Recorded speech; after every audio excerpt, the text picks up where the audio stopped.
Yun, YouTube channel. Ayan, mayroon tayo ngayon ditong isang Astron unit na twin tab washing machine. Ayan, 7.2 kg. Ayan, okay naman yung timer. Ayan, okay naman yung dalawang timer. Subukan natin guys. Ay,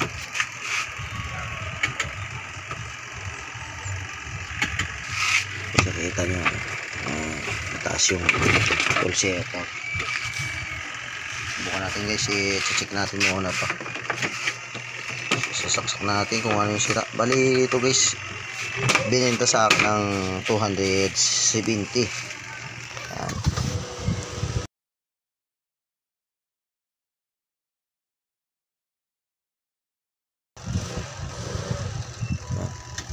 Sinaksak ko na guys, wala namang umikot guys kahit isa. Ayan o, nakikita nyo, sinaksak ko na. Ayan. Ayan guys, sinaksak ko na yan, wala talagang gumaan. Kahit pugong man lang, wala. Ang gagawin ko nito guys, buksan natin sa ilalim dyan. Buksan ko to, check natin kung kaya pa natin paginahin bang mga motor nito, spin motor sa kawas motor. Saglit lang guys, bubuksan ko muna.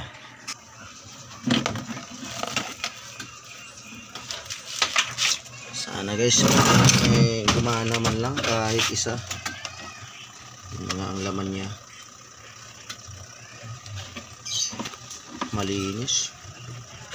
Nakikita nyo guys, parang wala namang tagas, walang tama yung gearbox. Malinis kahit motor. Subukan natin guys kung anong sira nito. Titest natin ang ating susin, baka kapasitor lang ito guys. Tingnan natin yung kapasitor natin ito. Na-repair na ito. Na-repair na.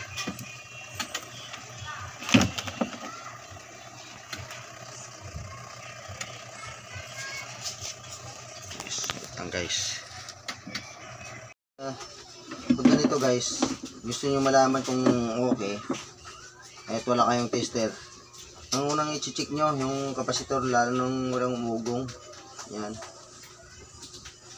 saka natin i-check muna yung ano niya, plug. Pero dito subukan nating i-test yung sa spin motor. Okay, sugatan lang natin muna dito yung connection sa kapasitor ng spin motor. So guys, natin kabitan natin. Ito natin ng ibang kapasitor. Ito guys, malakas ng kapasitor. Test lang naman to guys. Ang ano ito, ang washing machine. Subukan natin kung umubog o hindi. Ating isasaksak.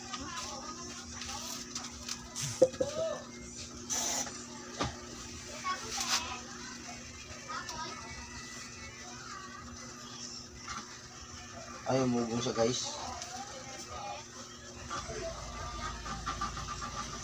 Wala. May tama talaga yung spin motor. Sila talaga yung sunog. Sunog ito. Subukan naman natin sa ano. Naman tayo sa wash motor. Check lang tayo guys. Check lang tayo ngayon. Hindi muna natin ito re-referin. Ito yung pesa. Doon tayo.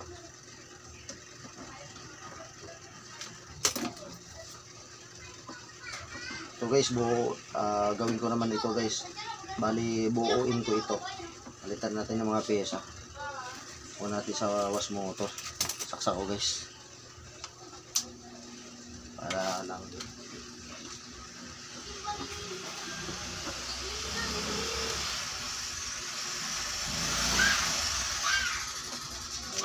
Guys, tapos natin gagawin, check natin yung wire guys. Guys, parang naguluhan ako nito guys sa wiring. Ba't ganito? Hindi so. Kung ito ang common, yan guys, ito Itong dalawang blue common ng spin motor sa kawas motor. Tapos nakakunik dito guys, dalawang brown papunta dun sa taas sa timer. Ito yung common. Guys, dito siya nakakunik dapat sa line 1. Ito guys. Parang mali talaga yung pagka-wiring. Ako natin guys. Ayan. Dapat yung common. Binili natin yung line 1 dito. Itong blue.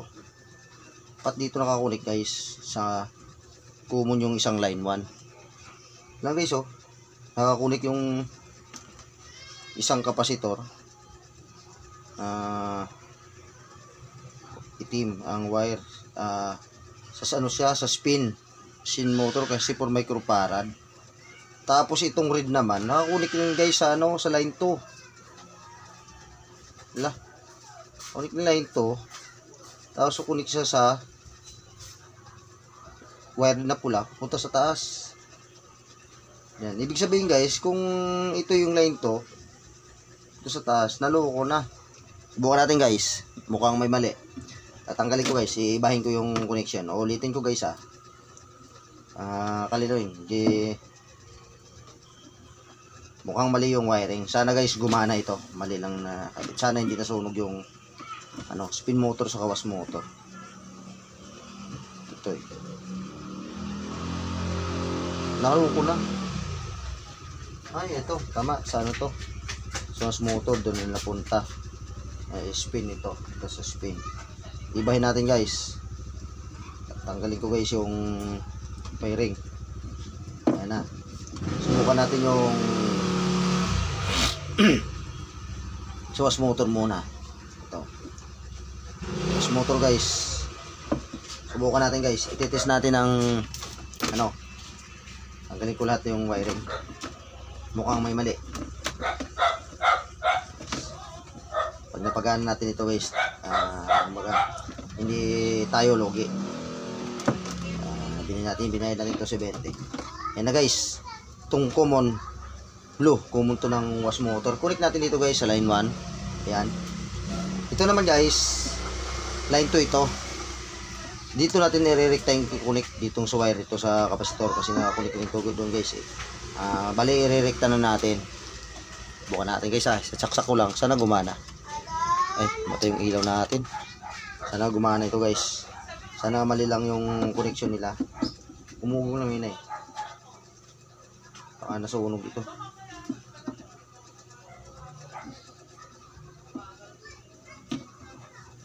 Wala katropang gumana. Saglit lang. Ayusin natin yung wire.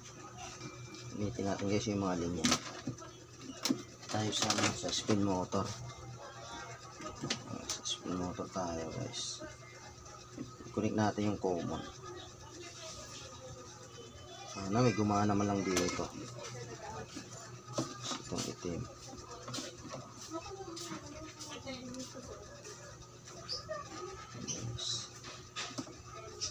Natin. Mali din yung wiring na yun Sunog na ito. Ay, wala na.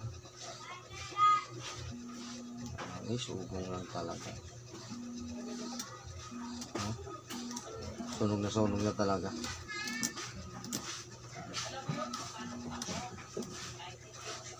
Mali ang connection na yun. Guys, mayroon tayo guys na 4 microfarad na running capacitor para sa dryer. Gagawin ko na lang guys kasi itong tinetest natin hindi gumana ang wire. Ito yun guys. Saka isa pa, mali naman ang connection kanina. Ngayon ulitin natin guys. Ito yung common ng wire ng spin motor saka yung galing sa kasakan. So connect natin to guys. Gaganahin natin kung agana pa papalitan yung ibang running capacitor. Saka sira na rin yung running capacitor niya kasi mali nga ang connection doon. Guys, kukunin natin yung common sa line 1. Tapos ito guys, ito yung capacitor natin na 4 microfarad. I-connect natin dito sa running saka starting ang spin motor. Sana gumana ito guys. Mali nga yung connection kanina. Puro nag-uugong lang guys. Yan na. Sasaksak natin. Ingat lang guys kapag ganito. Kasi mga open ito eh. Namatay yung ano natin. Ilaw. Yan. Yan, subukan natin guys. Ito. Short natin dito sa line to. Line to. Sana gumana. Ayan guys, umikot. Yan ang nakita nyo sa video. Subukan naman natin sa kabila. Ibig sabihin sila guys yung kapasitor at mali yung connection. Ayan. Ayan, tinan nyo nung guys. Iikot yan. O yan guys. O, pansin sa dalawa. Umiikot siya. Sa kabila, dilipat natin. Iikot.